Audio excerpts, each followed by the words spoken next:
একবার জেনা করেছো, তোমার কাঁধের উপরে 100 বেত্রাঘাতের শাস্তি ঝুলে আছে এখনো, এবং 1 বছরের নির্বাসন তোমার জন্য ঝুলে আছে। সূরা নূরের 1 থেকে 4 নম্বর আয়াত পড়ে দেখো। আর যারা বিবাহিত ব্যক্তি, যে দেবর ভাবি জেনা করেছেন, দুলাভাই শালি জেনা করেছেন, হ্যাঁ, এই প্রতিবেশীর স্ত্রীর সাথে জেনা করেছেন, অমুক কর্মকর্তার স্ত্রীর সাথে জেনা করেছেন, আপনারা পৃথিবীতে বেঁচে থাকার অধিকার হারিয়ে ফেলেছেন।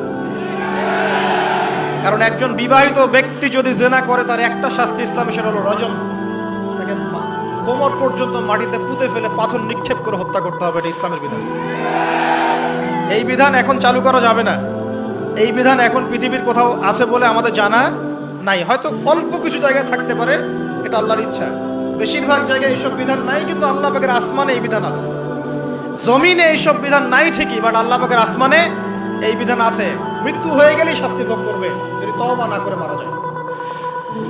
তবে যদি আপনারা তওবা করেন, এই শালি তুমি যদি তওবা করো, দুলাভাই যদি তওবা করে, এই দেবর যদি তওবা করে, ভাবি যদি তওবা করে, আল্লাহ পাক রাতের অন্ধকারের তওবা আল্লাহ পাক কবুল করতে পারেন। কিন্তু একজন বিবাহিত ব্যক্তি যদি জেনা করে ফেলে, নাউযুবিল্লাহ, যে দেবর ভাবি শালি দুলাভাই তোমরা শুনো, যদি বিবাহিত কোনো ব্যক্তি জেনা করে ফেলে, সে যদি খাস তওবা করে আল্লাহ পাকের কাছে, আল্লাহ পাক যদি তার সমস্ত গুনাহ মাফ করে দেন, তারপরেও যদি তার এই মামলাটা ইসলামিক কোর্টে চলে আসে, তাহলে তাকে রজম করতেই হবে, বেঁচে থাকার অধিকার নাই। আমি দলিল দিচ্ছি, শোনেন। নবী সাল্লাল্লাহু আলাইহি ওয়াসাল্লামের একজন সাহাবী, মহিলা সাহাবী, তিনি পাপ করে ফেলেছেন। কি করেছেন? জিনা করে ফেলেছেন। বিবাহিত ব্যক্তি ছিলেন। নবীর কাছে এসে বলছেন, ইয়া রাসূলুল্লাহ তাহিরনি, আমাকে পবিত্র করুন, আমি অন্যায় করেছি। নবী সাল্লাল্লাহু আলাইহি ওয়াসাল্লাম বলছেন, মুখ ফিরিয়ে নিচ্ছে, একবার ডান দিকে মুখ ফিরাচ্ছেন, একবার বাম দিকে মুখ ফিরাচ্ছেন। নবী শুনতে যাচ্ছেন না। বাসায় যাও, তওবা করো, আল্লাহর কাছে তওবা করো, আল্লাহ মাফ করে দিবে। বাসায় চলে যাও, তওবা করো, আল্লাহ মাফ করে দিবে। সেই মহিলা বলছে, না ইয়া রাসূলুল্লাহ, আমি অনেক বড় অন্যায় করেছি, আমাকে পবিত্র করুন। আপনি পবিত্র না করেন, তাহলে পরকালে আল্লাহ আমাকে শাস্তি দিবেন, পবিত্র করুন। এবার নবী সাল্লাল্লাহু আলাইহি ওয়াসাল্লাম বলেন, বাসায় যাও। তুমি গর্ভবতী হয়েছো? হ্যাঁ। বাচ্চা খালাস করো, তারপরে এসো, তোমার বিচার করে দেওয়া হবে। সেই মহিলা বাসায় ফিরে গেল, তওবা করতে থাকলো। তার গর্ভের সন্তান বড় হতে লাগলো। এক পর্যায়ে সন্তান জন্ম হলো। সন্তান জন্ম হওয়ার পর সে এসে বলছে, ইয়া রাসূলুল্লাহ, এই যে কোলের বাচ্চা, এই যে 3 দিন আগে 4 দিন আগে হয়েছে সন্তান, আমাকে এখন পবিত্র করে দিন, আমাকে শাস্তি দিয়ে পবিত্র করুন। নবী সাল্লাল্লাহু আলাইহি ওয়াসাল্লাম বাচ্চাটাকে তাকিয়ে বলছেন যে এই বাচ্চাকে দুধ পান করাতে হবে। এবার তিনি নবী সাল্লাল্লাহু আলাইহি ওয়াসাল্লামকে বলছেন, ইয়া রাসূলুল্লাহ, এই যে আমার বাচ্চা এখন রুটি খেতে পারে, আমাকে এখন পবিত্র করুন। নবী সাল্লাল্লাহু আলাইহি ওয়াসাল্লাম একজন মুসলিমকে বললেন, এই বাচ্চার দায়িত্ব কে নিতে পারবে? একজন মুসলিম সাহাবী বললেন যে আমি নিব ইয়া রাসূলুল্লাহ। তখন তার হাতে বাচ্চাকে সুপর্দ করা হলো।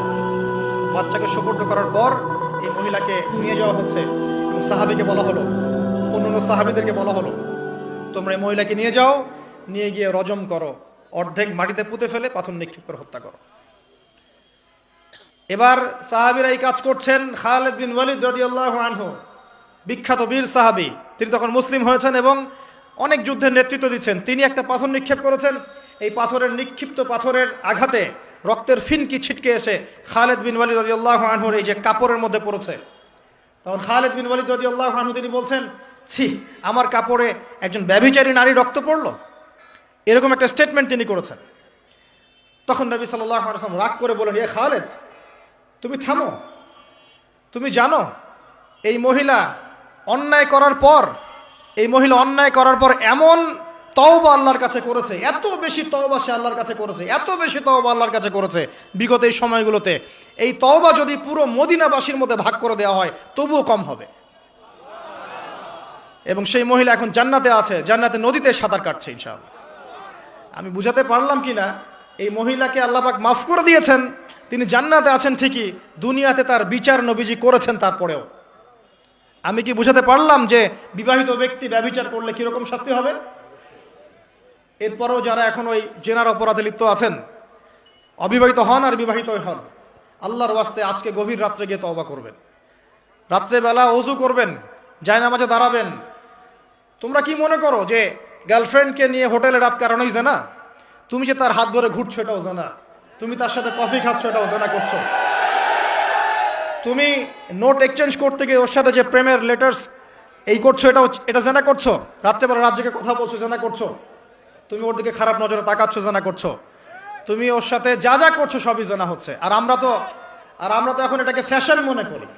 আমরা মনে করি আমরা মনে করি যে ছেলে মেয়ে একসাথে পড়বে, কোনো সমস্যা নাই, কোনো সমস্যা। এটা এগিয়ে যাওয়ার যুগ। এটা এখন কি নিজের ইজ্জত সম্ভ্রম বিসর্জন দিয়ে এগিয়ে যেতে হবে? আমরা দেখছি, কয়েকদিন আগে দেখলাম একটা বিখ্যাত একটা কলেজের কথা দেখলাম, যেখানকার মেয়েদেরকে যৌন কাজে বাধ্য করা হচ্ছে। ইজ্জত বিক্রি করে কি অর্জন করতে যাচ্ছ তোমরা? নিজের ইজ্জত বিক্রি করে কিসের সার্টিফিকেট অর্জন করতে যাচ্ছ তোমরা? সুবহানাল্লাহ। আর এখনকার জরিপ ভয়াবহ। এখন অ্যাডাল্ট ছেলেদের মধ্যে 10 জনের মধ্যে 5 জন বিয়ের আগেই যৌন সম্পর্ক করেছে। দেধারসে আপনারা জানা করছেন, গার্লফ্রেন্ড বয়ফ্রেন্ড অ্যাফেয়ার্সে যাচ্ছেন, ঠিক আছে, পতিতালয়ে যাচ্ছেন। এখনকার স্কুলের ছেলেদেরকে ধরলে ব্যাগের মধ্যে কন্ডম পাওয়া যাচ্ছে। সুবহানাল্লাহ। এটাকে আমরা এগিয়ে যাওয়া বলছি? অথচ যদি প্রাপ্তবয়স্ক, গভর্নমেন্টের আইনে কি আছে, 21 বছর না ছেলেদের? 21 বছর। আর মেয়েদের কত? 21-18 হওয়ার পরেও যদি কেউ বিয়ে করতে চায়, সমাজ তাকে মেনে নিতে যাচ্ছে না। সমাজ বিয়েটাকে কঠিন করছে, জেনাকে সহজ করছে। যত বেশি বিয়েকে কঠিন করবেন জেনা তত বাড়তে থাকবে। আর বিয়ের সময় দেখা যায়, মনে হয় যে মেয়ের বাবা মেয়েকে বিক্রি করছে, আর ছেলের বাবা হচ্ছে একটা মেয়ে কিনছে। মেয়ে বিক্রি করার সময় মোহর দিচ্ছে 10 লাখ, 15-20 লাখ, ম্যাডাম মেয়েটাকে বিক্রি করা হচ্ছে। আর ছেলে যে যৌতুক নিবে, এবারে নিচ্ছে 10 লাখ 20 লাখ যৌতুক নিচ্ছে এখান থেকে। তো এই যে একটা জাহেলিয়াত চলছে, মানে আইয়ামে জাহিলিয়াত কোথায়? আইয়ামে জাহিলিয়াত তো এখানেই। আমি তো চোখে দেখি এই বিশ্বটা আইয়ামে জাহেলিয়াতের যুগ।